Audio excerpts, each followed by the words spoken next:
नमस्कार दोस्तों, electrician skills YouTube channel में आपका स्वागत है। आज हम बात करेंगे केसीएल की Kirchhoff current law. Kirchhoff current law क्या है? किरचॉफ का पहला नियम है जो विद्युत धारा का नियम है। तो दोस्तों इसमें विद्युत धारा का जो नियम है, किरचॉफ करंट लॉ जो है वो क्या है, किस पर आधारित है, इसके बारे में मैं आपको इस वीडियो के माध्यम से बताऊंगा। तो सबसे पहले आता है Kirchhoff current law. Kirchhoff current का जो नियम है वह यह है कि किसी नोड पर या जंक्शन पर आने वाली धारा बराबर जाने वाली धारा का दोनों का योग बराबर होता है। तो आइए हम बताते हैं कि बराबर कैसे होता है। तो अभी आप देख रहे होंगे इसमें एक जंक्शन एवं एक नोड है। उस जंक्शन पर आने वाली धारा है I/1, I/2, I/3। तो अभी आप देख रहे होंगे नीली लाइन से मैंने इसमें दिखाया है, बीच में एक गोल बना हुआ है, यह जंक्शन है। जंक्शन मीन्स नोड है, यह नोड है।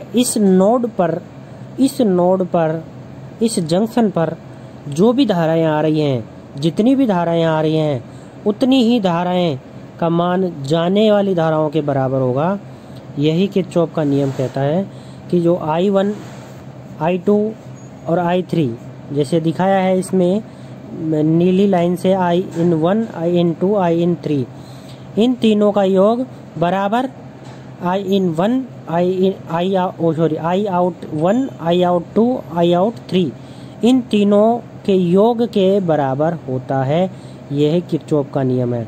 तो आइए हम इससे समझते हैं कि इसका जो फॉर्मूला निकल के आता है यहाँ से, वो ये है कि I/1 first plus I/2 plus I/3 plus, अब जो जाने वाली धाराएं जो है वो माइनस साइन से प्रदर्शित होगी। जो माइनस साइन से जाने वाली धारा कौन सी है? I/1, I/2 और I/3, ये तीनों माइनस से प्रदर्शित होगी। तो दोस्तों ये आने वाली धारा, इनको अलग कोष्टक में रखा, जाने वाली धाराओं को अलग कोष्टक में, इक्वल टू 0। तो यही किरचॉफ का नियम है।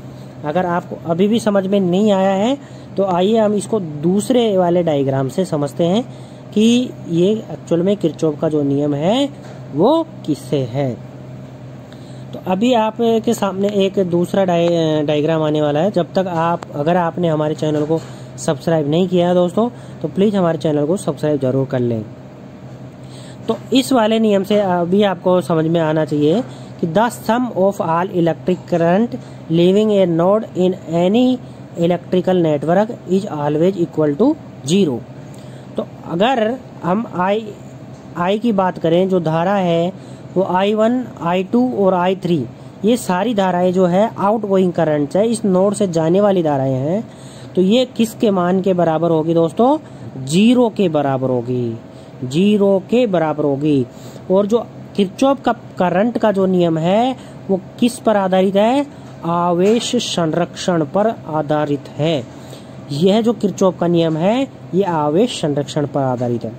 अगर आपके अभी भी समझ में नहीं आया है तो आप इस वाले डायग्राम से समझिए कि ए नोड है, ए नोड पर आने वाली धारा कौन सी है? एक तो I5 है, एक I/1 है, और प्लीज चैनल को सब्सक्राइब करें, यही है I/1। तो ये अगर इस नोड पर आने वाली धाराएं I/1 और I/5 है, तो जाने वाली धाराएं कौन सी होगी? I/2, I/3 और I/5, I/4। तो अगर हम बी वाले डायग्राम से देखें तो अगर आने वाली धाराओं का योग अगर 6 एम्पियर है और जाने वाली धाराओं का योग I/2 2 एम्पियर इधर गई और 4 एम्पियर, तो टोटल अगर हम बात करें तो 6 एम्पियर होता है। तो आने वाली धाराओं का योग बराबर जाने वाली धाराओं का योग।